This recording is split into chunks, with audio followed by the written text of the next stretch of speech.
Hello everyone, আজকে আবার একটা ছোট্ট মতন ব্লগ নিয়ে চলে এসেছি তোমাদের সাথে। তো এখানে আমি একদম রেডি হয়ে গেছি পুরো ফুল ব্ল্যাক পরে। আজকে যাচ্ছি আমাদের পানিহাটির একটা ঐতিহ্যবাহী মেলা, যেটা 509 বছরের পুরনো, সেই চিড়েকলার মেলায়। আর দেখো না কি বৃষ্টি হয়েছে যে পাড়াতে জল জমে গেছে। জল পাড়িয়ে বেরিয়ে পড়লাম শেষে। পাড়া থেকে এই 10 মিনিট মতন হেঁটে গেলেই গঙ্গার পাড়, আর এই গঙ্গার পাড়েই মেলাটা হয়। অনেক অনেক দূর দূর থেকে লোকজন আসে, বনগাঁ, কৃষ্ণনগর, ক্যানিং, আরও দূর দূর থেকে আসে। তো প্রচুর ভিড় হয়। তো আমি প্রথম 4-5 দিন মতন যেতে পারিনি। অবশেষে আমি সময় বার করে ভাবলাম একটা দিন অন্তত যাই, গিয়ে ঘুরে আসি। ছোটোবেলা থেকে অনেক স্মৃতি জড়িয়ে এই মেলাটায়। ছোটোবেলায় যখন স্কুলে যেতাম তখন স্কুল থেকে ফেরার সময় দেখতাম মেলা বসছে, তো সেটা একটা আলাদাই অভিজ্ঞতা যে মেলা শুরু হয়ে গেছে বা রোজ আসবো। কিন্তু এখন একদমই আসা হয় না। লাস্ট ইয়ারেও বোধহয় একবারই গিয়েছিলাম, তাও জিলিপি কিনে চলে এসেছি, এরকম ব্যাপার। তো ভাবলাম একদিন অ্যাটলিস্ট যাই। তো রাস্তা দিয়ে যাওয়ার পথে এই জগদ্ধাত্রী মন্দিরটা পড়ে, ভীষণ সুন্দর। আর শীতকালে এত ফুল গাছ থাকে না। তো এই দেখো মেলায় ঢুকে গেছি। আর এটা হলো মেলার এন্ট্রান্স।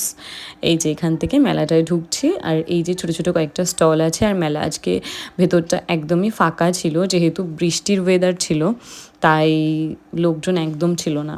তবে অনেক দোকানপাট ছিল, দোকানপাটও যেন ঘুমোচ্ছে, এরকম একটা ব্যাপার। আগে যতটা অ্যাক্টিভ ছিল অতটা মেলাটা সেরকম লাগলো না এবার গিয়ে। তবুও একটা ঐতিহ্য রয়েছে, তাই আর কি যাওয়া। আর এই এই ব্লগটাতে হয়তো খুব বেশি কিছু তোমাদের আমি দেখাতে পারবো না, কারণ খুব বেশি কিছু নেই দেখানোর মতন। জাস্ট গেছি এটুকুই, ভাবলাম কী আর করবো, ছোট্ট একটা ভিডিও করে অন্তত শেয়ার করে দিই। আর এই দেখো খাবারের স্টলও অনেক ছিল, ফুচকা, পাপড়ি চাট, অনেক কিছু। আর দোলনা দেখে চড়তে ইচ্ছে করলেও আমি কিন্তু চড়িনি, কারণ এমনি বৃষ্টি হয়েছে, কখন কি খুলে টুলে পড়বে, আমি সেই ভয়ে আর চড়িনি। কিন্তু চড়তে খুবই ইচ্ছে করছিল।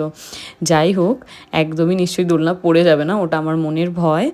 আর এখানে দেখো এখনও 10 টাকা 15 টাকার জিনিস পাওয়া যায়, মানে পাওয়া যায় ইন দ্য সেন্স তাও মেলায়।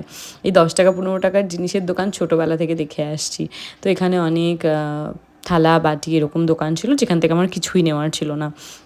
কিন্তু এই দোকানটা খুব সুন্দর পছন্দ হয়েছিল। আমি জানি না এই কানেরগুলোকে কী বলে, বাট এগুলো না আমার অতটা ভালো লাগে না, একটু বেশি কেমন যেন লাগে এই কানেরগুলো। কিন্তু ছোট্ট ছোট্ট খুব সুন্দর সুন্দর নেক পিসগুলো বিক্রি হচ্ছিলো। আমি যদিও কিনিনি, কারণ প্রত্যেকবার এত এত করে কেনা হয়, পরা কিন্তু আর হয় না, শেষে নষ্ট হয় জিনিসগুলো। তো এই জন্য আমি কিনিনি, বাট তোমাদেরকে দেখালাম। দেখো খুব সুন্দর সুন্দর জিনিস পাওয়া যাচ্ছিলো। আর এই ছোট্ট ছোট্ট কানেরগুলো খুবই সুন্দর। বাট একটুখানি দেখো এখানে লাইটটা ব্লিঙ্ক করছিল, জানি না কেন। তার মধ্যে থেকেও চেষ্টা করেছি দু একটা তোমাদের দেখানোর।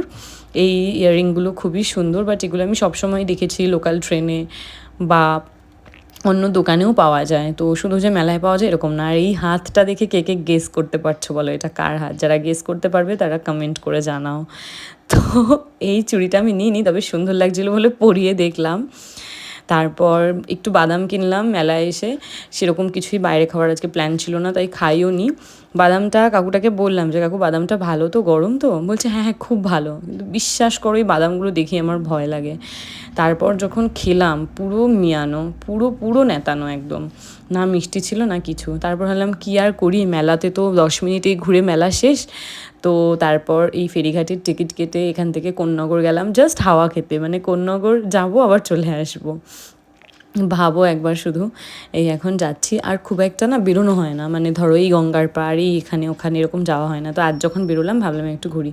আর হাতে ওরকম করে ছোট্ট করে দেখিয়ে দিলাম, জাস্ট 2-3টে ওই গাছ কিনেছি, ফেক প্ল্যান্টগুলো ঘর সাজানোর জন্য। আর এই দেখো এখানে আমাদের বোট ছেড়ে দিয়েছে, সুন্দর হাওয়া খেতে খেতে। আর দেখো বৃষ্টি যেহেতু হয়েছিল না, আবহাওয়া খুবই ঠান্ডা লাগছিল, মানে ঠান্ডা ঠান্ডা একটা আবহাওয়া। আর ওই যে কোন্নগর, একদম নেমে গেছি কোন্নগরের ঘাটে। আমরা গিয়ে আবার ফের টিকিট কাটবো, কারণ আবার আমরা রিটার্ন চলে আসবো। তো সেদিন খুব বেশিক্ষণ থাকিনি, খুব জোর 45 মিনিট মেলা আর এই কোন্নগরের ঘাট ঘুরে। যদি মেলাটা খুব ভালো লাগতো বা খুব বেশি বড় হতো যে ঘুরতে ঘুরতে টাইম চলে যাচ্ছে, তাহলে আর এদিকে আসতাম না। তারপর একটা আইসক্রিম আর একটা লস্যি কিনে, আইসক্রিম না সরি, একটা কোল্ড ড্রিঙ্কস আর একটা লস্যি কিনে এই কোন্নগরের ঘাটে একটু দাঁড়ালাম পরের জেটিটা আসা অবধি। আর দেখো ছাগলটা দেখেছো কত সুন্দর, কোথায় একটা দাঁড়িয়ে আছে, আমার তো দেখেই মনে হচ্ছে টুম করে না পড়ে যায় নিচে। যাই হোক, এবার আবার আমরা জেটিতে উঠে ফেরত আসলাম আমাদের এই পানিহাটি ফেরিঘাটে। তারপর আর এসে বিশেষ কিছু করিনি, শুধু মনে হলো যে একটু বাড়ির জন্য জিলিপি নিই, জিলিপি কিনে একদম সোজা বাড়ি চলে গেছি। তো আজকের ব্লগটা একদমই ছোট আর পুরোটাই ভয়েস ওভার দিয়েছি। জানি না তোমাদের কেমন লেগেছে, যদি ভালো লাগে অবশ্যই লাইক করে দিও, আর ওই হাতটা কার সেটা কিন্তু কমেন্টে লিখতে ভুলো না। তো দেখা হচ্ছে আবার অন্য কোনো ভিডিওতে, আজ তবে আসি, বাই।